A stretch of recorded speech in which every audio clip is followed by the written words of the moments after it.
Alam nyo ba, may ilan tayong kababayan na sa kasalukuyan ay kandidato para sa pagiging santo? Ang ilan sa kanila ay may mga naiulat na himala at ang iba naman ay namuhay na may lubos na kabanalan. Kilalanin natin ang mga Pilipinong posibleng maging santo, mga huwaran ng pananampalataya, pagmamahal sa kapwa at kabutihang loob. Huwag kalimutang mag-like, comment at share, i-click ang notification bell para sa mga bagong kaalaman.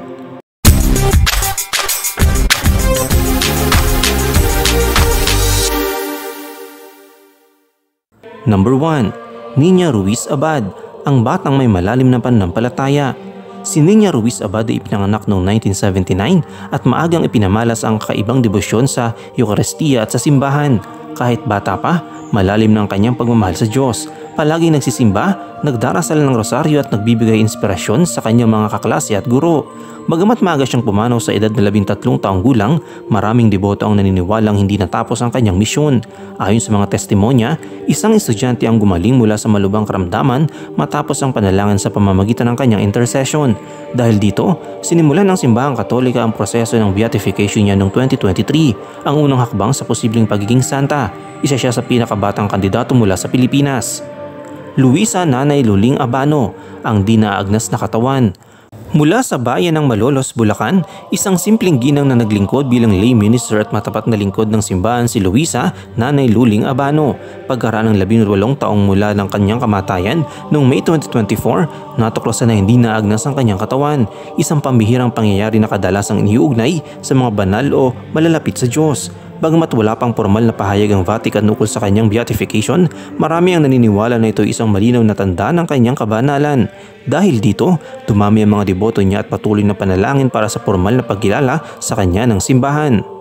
Arsobispo Teofilo Camomot, ang obispong maraming himala.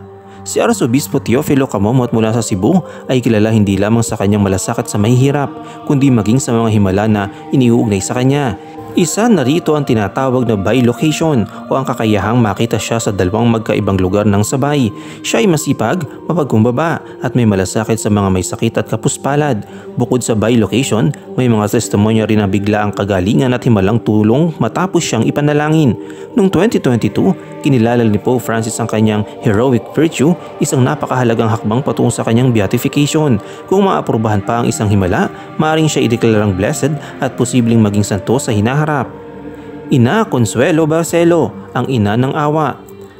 Si Ina Consuelo Barcelo, isang madre mula sa Religious of the Virgin Mary, ay nakilala sa kanyang habag sa mga may sakit at mahihirap. Isa siya sa mga nagsulong ng edukasyon at pag-aalaga ng mga kapuspalad. Noong 2004, isang pasyente na nasa coma at may organ failure ang biglang gumaling matapos manalangin ng kanyang pamilya at mga madre sa intercession ng ina ni Consuelo. Ang himalang ito ay iniulat sa Vatican at naging bahagi ng kanyang cause for beatification. Noong 2012, idineklara siyang venerable, isang opisyal na pagkilala sa kanyang buhay at kabutihan at kabayanihan sa pananampalataya. Kasalukuyan pa rin sinusuri ang iba pang testimonya at posibleng himala. Huwag kalimutang mag-like, share, subscribe sa Kaalaman Studios at i-click ang notification bell for more information.